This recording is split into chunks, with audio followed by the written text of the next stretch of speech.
नमस्कार। और इस वीडियो में हम डिस्कस करने वाले हैं आज के 18 जुलाई की करंट अफेयर वीडियो को। फटाफट वीडियो को आगे बढ़ने से पहले लाइक एंड शेयर कर दें।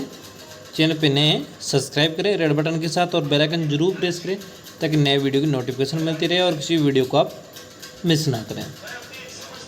चलिए शुरू करते हैं आज के हमारे 1180 नंबर करंट वीडियो को क्वेश्चन 1 के साथ। क्वेश्चन 1 है, वित्त मंत्रालय के अनुसार भारतीय राष्ट्रीय ध्वज की बिक्री के लिए लागू जीएसटी दर अब कितनी होगी? तो कितनी होगी? सही आंसर होगा 0%। इसको क्या 0% कर दिया गया है। अगर राष्ट्रीय ध्वज है उसको कोई बेच रहा है तो उसके ऊपर जो जीएसटी है उसमें छूट दे दी गई है, यानी उसको जो 0 कर दिया गया है। वित्त मंत्रालय की जो हालिया अधिसूचना है उसके अनुसार भारतीय राष्ट्रीय ध्वज चाहे मशीन से बना हो या प्लास्टिक वस्तु सेवा कर से उसे मुक्त है। कपास, रेशम, ऊन या खादी से बने हाथ से काते हुए राष्ट्रीय ध्वज पहले से ही जीएसटी से मुक्त है। और वित्त मंत्रालय का यह स्पष्टीकरण आज़ादी का अमृत महोत्सव के तहत हर घर तिरंगा पहल की पृष्ठभूमि में आया है। और इस पहल के तहत आज़ादी के 75 वर्ष होने के उपलक्ष्य में हर भारतीय को अपने घर पर राष्ट्रीय ध्वज फहराने के लिए प्रेरित किया जाएगा। रिवीजन करते हैं लास्ट डे की क्वेश्चन 1 के साथ। पहला रिवीजन क्वेश्चन है, छात्रों को रोजगार के अवसर के लिए किस राज्य सरकार ने यूनिसेफ का समझौता किया? तो किसने किया? दिल्ली सरकार ने यूनिसेफ के साथ। किसने हाल ही में अपनी जेंडर गैप रिपोर्ट 2022 जारी की? तो विश्व आर्थिक फोरम ने। किसने? विश्व आर्थिक फोरम ने। विश्व जनसंख्या संभावना किसके द्वारा प्रकाशित की जाती है? तो वह संयुक्त राष्ट्र द्वारा। किस देश के पूर्व राष्ट्रपति लुइस एचेवेरिया का हाल ही में 100 वर्ष की उम्र में निधन हुआ है? तो कहाँ के थे? मेक्सिको के। किस पुरस्कार से सम्मानित प्रख्यात सामाजिक कार्यकर्ता अवध कौशल का हाल ही में निधन हो गया? तो वह पद्मश्री से सम्मानित थे। हाल ही में किसके द्वारा cost of living crisis in developing countries report प्रकाशित की? तो वह संयुक्त राष्ट्र विकास कार्यक्रम। क्वेश्चन नंबर 2, चीन और किस देश के द्वारा किस देश के द्वारा सी ग्रांडियस 2 समुद्री अभ्यास आयोजित किया गया? तो किसके द्वारा? पाकिस्तान। चीन और पाकिस्तान द्वारा सी ग्रांडियस 2 समुद्री अभ्यास आयोजित किया गया। और इसका आयोजन पाकिस्तानी नौसेना और चीनी पीपल्स लिबरेशन आर्मी नेवी द्वारा किया गया। और यह नौसैनिक अभ्यास समुद्री सुरक्षा खतरों के प्रति संयुक्त प्रतिक्रिया में सुधार पर केंद्रित है। और इसका उद्देश्य रक्षा सहयोग को बढ़ावा देना, दोनों देशों की नौसेनाओं की नौसेना क्षमता को बढ़ाना है। और यह अभ्यास शंघाई में जल और हवाई क्षेत्रों में आयोजित किया गया था। क्वेश्चन नंबर 3, भारतीय रिजर्व बैंक आरबीआई ने ओला फाइनेंशियल सर्विसेज पर कितने करोड़ रुपए का जुर्माना लगाया? तो वह 1.67 करोड़ रुपए का। सही आंसर होगा बी। आरबीआई है उसने ओला फाइनेंशियल सर्विस पर 1.67 करोड़ रुपए का जुर्माना लगाया। और आरबीआई ने कहा कि जांच में पाया गया कि ओला फाइनेंशियल सर्विसेज केवाईसी को लेकर जारी निर्देशों का अनुपालन नहीं कर रही थी। गौरतलब है ऐप आधारित कैब सेवा प्रदाता ओला की सहायक कंपनी ओला फाइनेंशियल सर्विसेज दुपहिया और 4 पहिया वाहनों के अलावा व्यक्तिगत जो है ऋण उपलब्ध करवाती है। Question number 4, time out 2022 index के अनुसार किस देश की राजधानी एडिनबर्ग दुनिया का सर्वश्रेष्ठ शहर है? तो स्कॉटलैंड का। सही आंसर होगा सी, स्कॉटलैंड का जो ये शहर है दुनिया का सर्वश्रेष्ठ शहर है। ये टाइम आउट 2022 की इंडेक्स है उसके अनुसार स्कॉटलैंड की राजधानी एडिनबर्ग दुनिया का सर्वश्रेष्ठ शहर है। सूची में इसके बाद शिकागो, मेडलिन, ग्लासगो, एम्स्टर्डम, प्राग और माराकेच का स्थान है। बर्लिन, मॉन्ट्रियल और कोपेनहेगन टॉप 10 शहरों में शामिल हैं। वहीं इस सूची में भारतीय शहरों में मुंबई 14वें स्थान पे है जबकि दिल्ली 26वें स्थान पे है।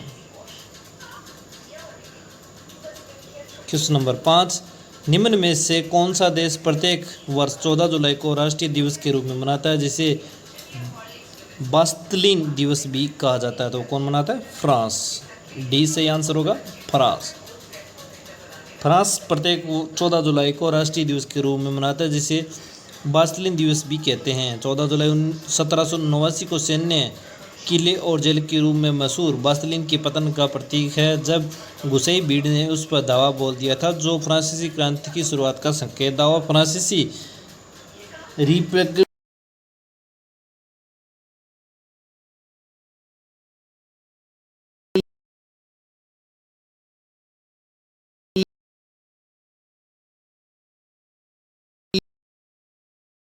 दो क्वेश्चन होंगे जिनके आंसर आपको देने नीचे कमेंट में, और सही आंसर देने वाले विजेताओं के नाम है वो हम शेयर करेंगे अगले वीडियो में। तो पहला क्वेश्चन क्या है? पहला क्वेश्चन कि किस देश की सरकार ने सनमार्ग ग्रुप के वाइस चेयरमैन नारायण कुमार को order of the rising sun पुरस्कार से सम्मानित किया था? किस सरकार ने जो है सनमार्ग ग्रुप के चेयरमैन को जो है order of the rising sun पुरस्कार से सम्मानित किया है? ऑप्शन भारत सरकार, चीन, अमेरिकी सरकार या जापान सरकार। जल्दी जल्दी आंसर कर दें। क्वेश्चन नंबर दे लेते हैं 2। कौन सी कंपनी महिलाओं में सर्वाइकल कैंसर की रोकथाम के लिए अपनी स्वदेशी एंटी सर्वाइकल कैंसर वैक्सीन का निर्माण करेगी? तो कौन सी करेगी? ऑप्शन आपके सामने है, Johnson and Johnson, serum institute of India, NITI Aayog या सिप्ला। क्वेश्चन एक बार फिर रिपीट कि महिलाओं में सर्वाइकल कैंसर की रोकथाम के लिए स्वदेशी एंटी सर्वाइकल कैंसर वैक्सीन का निर्माण करेगी? तो कौन सी कंपनी करेगी? सीरम इंस्टीट्यूट या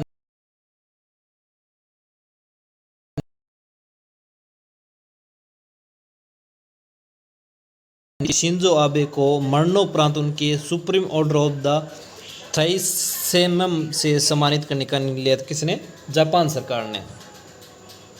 सही आंसर होगा ए, जापान सरकार ने पूर्व प्रधानमंत्री शिंजो आबे को उनके मरणोपरांत सुप्रीम ऑर्डर ऑफ द थ्राइसेमम से जो है सम्मानित करने का निर्णय लिया। शिंजो आबे जापान के सबसे लंबे समय तक प्रधानमंत्री रहे। वह संविधान के तहत जापान के सर्वोच्च सम्मान प्राप्त करने वाले चौथे पूर्व प्रधानमंत्री जापान का सर्वोच्च सम्मान है, और जापान के सम्राट मेजी ने वर्ष 1876 में ग्रैंड कार्डन ऑफ द ऑर्डर की स्थापना की थी। शिंजो आबे की 8 जुलाई 2022 को उस समय हत्या कर दी गई थी, जब वो नारा शहर के अंदर एक जनसभा को संबोधित कर रहे थे।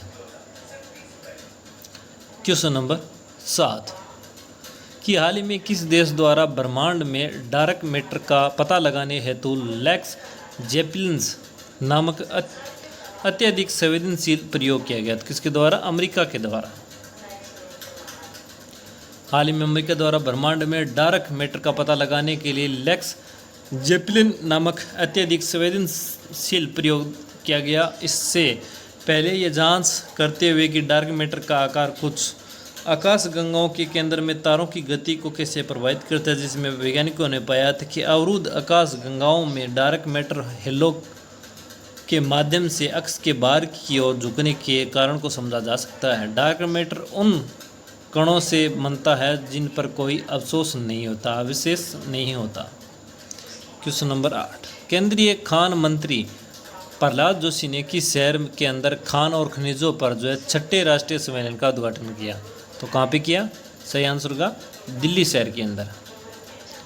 दिल्ली शहर के अंदर केंद्रीय मंत्री खान मंत्री प्रहलाद जोशी ने जो है खान और खनिजों पर 6ठे राष्ट्रीय सम्मेलन का उद्घाटन किया। उन्होंने वर्ष 2024 के अंत तक 500 खदानों की नीलामी होने की उम्मीद है, और इस कॉन्क्लेव का आयोजन आज़ादी का अमृत महोत्सव के एक भाग के रूप में भी किया गया है। केंद्रीय गृह मंत्री अमित शाह ने इस कॉन्क्लेव में विभिन्न श्रेणियों में राष्ट्रीय खनिज विकास पुरस्कार और अन्य पुरस्कार प्रदान किए। देखते हैं आज की मोटिवेशन कि वक्त बुरा हो तो मेहनत करना, और वक्त अच्छा हो तो किसी की मदद भी करना चाहिए। यानी आपका जो वक्त है अगर बुरा है तो मेहनत करें, और वक्त अगर अच्छा है तो किसी की मदद भी करनी चाहिए। देखते हैं पिछली वीडियो के दोनों क्वेश्चन और सही आंसर करने वाले विजेता का नाम। तो पहला क्वेश्चन क्या था कि पंजाब के पटियाला कोर्ट ने मानव तस्करी केस में दिलेर मेहंदी की कितने साल की जो सज़ा थी उसको बरकरार किया। तो सही आंसर था ए 2 साल की। विश्व आर्थिक फोरम ने हाल ही में अपनी जेंडर गैप रिपोर्ट 2022 जारी की। इस रिपोर्ट में भारत जो कितने स्थान पर रहा। तो 146वें में से 135वें। और सही आंसर दिया केवल एक, वो है ईश्वर भगत। सही आंसर है ईश्वर भगत। उम्मीद करेंगे आज का वीडियो आप सभी को पसंद आए तो वीडियो को लाइक कर दें, शेयर कर दें और चैनल पर नए हैं तो सब्सक्राइब करें रेड बटन के साथ और बेल आइकन जरूर प्रेस करें ताकि नए वीडियो की नोटिफिकेशन आपको मिलती रहे। अगर आपको हमारी PDF फाइल चाहिए तो आप हमारे टेलीग्राम को और व्हाट्सएप ग्रुप को ज्वाइन कर सकते हैं। लिंक आपको नीचे दे रहे हैं डिस्क्रिप्शन में।